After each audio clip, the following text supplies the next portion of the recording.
एक राजा की 7 बेटियां थीं। एक दिन राजा ने अपनी बड़ी बेटी से कहा, बताओ बेटा तुम किसका खाती हो?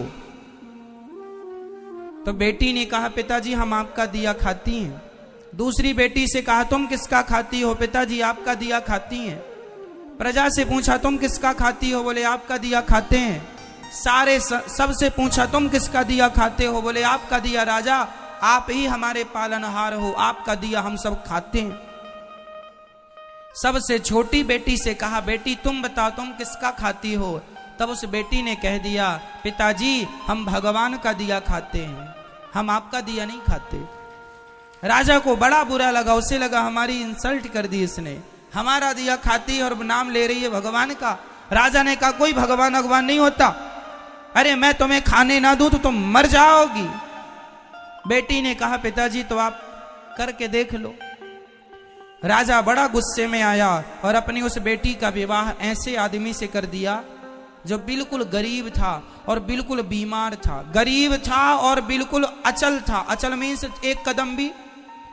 एक लकड़हारा था, जंगल में लकड़ी काटने गया, अचानक उसकी तबीयत बिगड़ गई और वहीं पर वो पड़ा रहा, वहीं मलमूत्र में घिसटता रहा। ऐसे गंदे आदमी से राजा ने अपनी उस बेटी का विवाह कर दिया कि देखता हूं तू अब कहती है भगवान का खाती हूं तो अब खिलाए तेरा भगवान।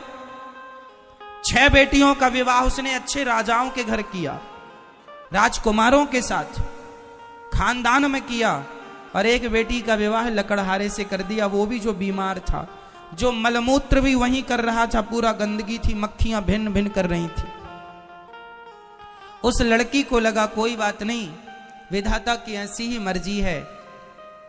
वो लड़की जो थी अपने उस पति के संग रहने लगी। उसे पास में नदी थी तो ले गई, नहलाया धुलाया साफ किया, और जो उसके भाग्य में था मिला। उसका पति चल नहीं पाता था, अब वो क्या करे, पति को भोजन कैसे कराए? तो जंगल की लकड़ियां बीनती और ले जाके शहर में बेचती, जो पैसा आता उससे कुछ दवाइयां लाती, कुछ रोटियां लाती, खाती, पति को खिलाती, दवाई खिलाती। और वहां पर एक नाग नागिन, जंगल था ना तो जंगल में तो जीव जंतु ही रहेंगे, एक नाग नागिन का जो, तो वो जब दूध लाया करती अपने पति को देती, और जो बच जाता तो दौने में वो वहां नाग नागिन को रख दिया करती थी। तो नाग नागिन दूध पीते और बड़े प्रेम से वो खुश रहते। अब वो धीरे धीरे उसका पति ठीक होने लग गया, बीमारी से उसको राहत मिलने लग गई, ठीक होने लगा। एक दिन नाग ने सोचा कि ये मेरी इतनी सेवा करती है, परोपकारी भाव है, यदि इसे धन मिल जाएगा तो ये तो समाज की बहुत सेवा करेगी। तो सांप ने उसे स्वप्न में कहा कि जहां हम लोग रहते हैं वहां बहुत बड़ा खजाना गड़ा है, तुम खोद लेना। वो लड़की ने खोदना शुरू किया, उसे सच्ची का खजाना मिल गया, जिसमें बहुत सारा सोने चांदी से भरा हुआ खजाना था। वो तो लखपति हो गई। उसने एक बड़ा सा महल बनवाया, नगर बसाया, ओ बढ़िया ठाट बाट बनाया, और दोनों राजा रानी हो गए। उसका पति बिल्कुल स्वस्थ हो गया और बढ़िया राज सिंहासन पर बैठने लगे, और बड़े प्रेम से हाथी घोड़ा इकट्ठा किया और सेना इकट्ठी की, राजा हो गया, वो रानी हो गई। पर उसने परोपकार नहीं छोड़ा, रोज अन्न क्षेत्र चलाती, जो आए सबको भरपेट भोजन मिलेगा, उसके पास जरूरत से ज्यादा धन हो गया।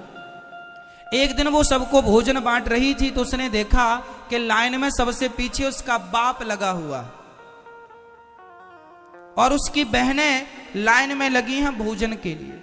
उसने पहचान लिया ये तो मेरा पिता है। उसने कहा, पिताजी आप? वो सन्न रह गया, कौन हो आप? मैं आपकी बेटी छोटी, लकड़हारे से विवाह किया था, कुछ याद आया? हाँ हाँ, पर तेरा ये ठाट बाट कैसे? पिताजी पहले ये बताओ कि आपकी ये दुर्गति कैसे हो गई? बेटी सच्ची कहा था तूने, हम बड़े अहंकार में थे कि मैं राजा हूं, लेकिन मेरी राजगद्दी छीनते देर नहीं लगी, सब नाश हो गया। सारी बेटियां जिन्होंने ये कहा था कि पिता के भाग्य का खाती हैं, आज पिता कुछ नहीं खिला पा रहा है इन्हें, आज तू खिला रही है। तब उस बेटी ने कहा, पिताजी मैंने कहा था ना कि सब अपने अपने भाग्य का और सब भगवान की कृपा का ही खाते हैं, सबको खिलाने वाला भगवान है।